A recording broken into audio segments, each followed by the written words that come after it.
नागपुर में कांग्रेस के नगर सेवक शुभम मोटघरे पर हुए जानलेवा हमले से सनसनी फैल गई। मोटघरे के मुताबिक इस हमले में वे और उनका परिवार बाल बाल बचा है। मंगलवार रात 1 बजे के करीब उन पर यह जानलेवा हमला हुआ। शुभम मोटघरे के मुताबिक उन पर हुआ जानलेवा हमला उनकी ही समझ से परे है, क्योंकि उनकी किसी से कोई दुश्मनी नहीं है।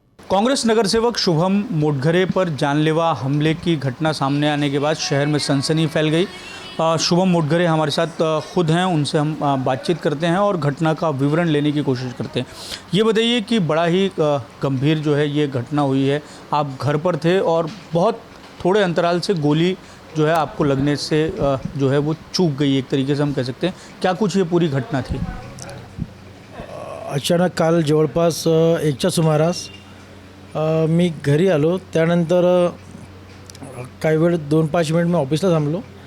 त्यानंतर मी लगेच वर माझ्या खाली ऑफिस आहे की वर माझ्या पहिल्या माळ्यावरती राहणं आहे। तर मी वर गेल्यानंतर मी जुते मोजे टेबलमध्ये ठेवल्यानंतर जसं मी टर्न केलं माझी बॉडी, तर अचानक जसं मी पलटल्यानंतर अचानक 2 टू व्हीलरने एक मोपेड गाडी होती, त्यावरती 2 मुलं होते। त्या मोपेड गाडीला नंबर प्लेटसुद्धा नव्हती। आणखी ती दोन्ही मुलं चेहऱ्याला त्यांनी कपडा बांधलेला होता। आणखी त्यांनी अचानक माझ्यावरती ते बंदूक काढून त्यांनी मला ठार करण्याचा परिपूर्णपणे प्रयत्न केला। पण एक देवाची कृपा आणखी सर्व जनतेचा माझ्याशी एक आशीर्वाद होता। तर चुकून ती मला न लागता ती एक ट्रान्सपरंट ग्लास होता, मी बाल्कनीमध्ये उभा होतो, म्हणजे तिथून घरी रूममध्ये जात होतो। तर त्या काचमधनं ती बुलेट बंदूकमधली गोळी ती काचमध्ये एकदम आर पार निघून ते एक मला न लागता बाजूला थोडी ते कूलरमध्ये जाऊन कूलरमध्ये गेली। असं ते झालं। देवाची कृपा की माझी लहान मुलगी बाजूला होती, मी होतो, माझ्या मुलीला आणखी मला न लागतं ते कूलरमध्ये ती बुलेट गेली। आणखी तो नंतर जेव्हा त्याने ते बंदुकीने ते गोळी मारली त्यावेळेस इतक्या मोठ्या प्रमाणामध्ये तो आवाज त्या ठिकाणी जसं एक DP जे असते ट्रान्सफॉर्मर ते ब्लास्ट जशी होते त्या प्रकारे तो मोठा धक्कादायक तो आवाज होता। खरंच माझ्या मुलाने, मला एक 1.5 वर्षाचा मुलगा आहे, आणखी माझी मुलगी, दोघांना आता पण त्यांनी ते मनामध्ये एवढी भीती निर्माण आहे।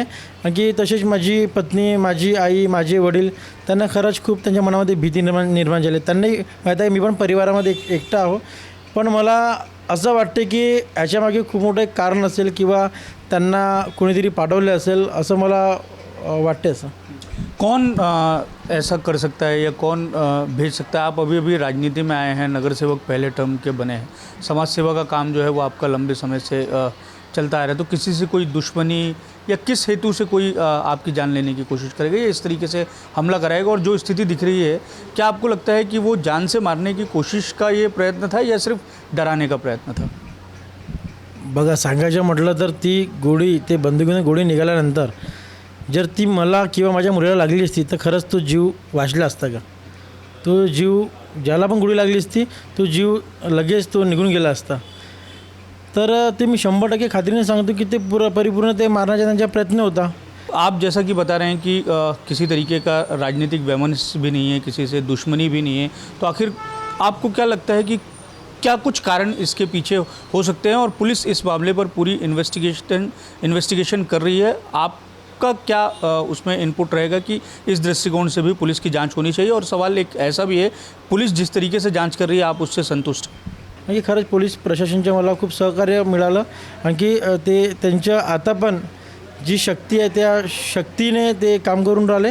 आणखी मला खात्री आहे जे आता आपल्या शहरामध्ये जे नवीन CP आहेत, आदरणीय विश्वास नांगरे पाटील साहेब, यांची काम करण्याची पद्धत मला खूप चांगल्याने माहिती आहे। यांच्या काम करण्याची स्टाईलसुद्धा मला माहिती आहे। आणखी मला खात्री आहे की नांगरे साहेब च्या माध्यमातून जे ते अज्ञात जे 2 आरोपी आहेत त्यांना 24 तासामध्ये ते शोधून काढतील, याची मला खात्री है। धन्यवाद सर, हमसे बात करने के लिए। तो ये थे कांग्रेस के नगर सेवक शुभम मोटघरे, बीती रात जिन पर जानलेवा हमला हुआ और इस हमले में वो और उनका परिवार बाल बाल बचा। ये पूरे घटना का विवरण वो हमें दे रहे थे और ऐसी उम्मीद भी जता रहे हैं कि पुलिस आरोपियों को जल्द से जल्द पकड़ने में कामयाब होगी। वीडियो जर्नलिस्ट अतुल गवई के साथ दिवेश द्विवेदी, UCN न्यूज़, नागपुर।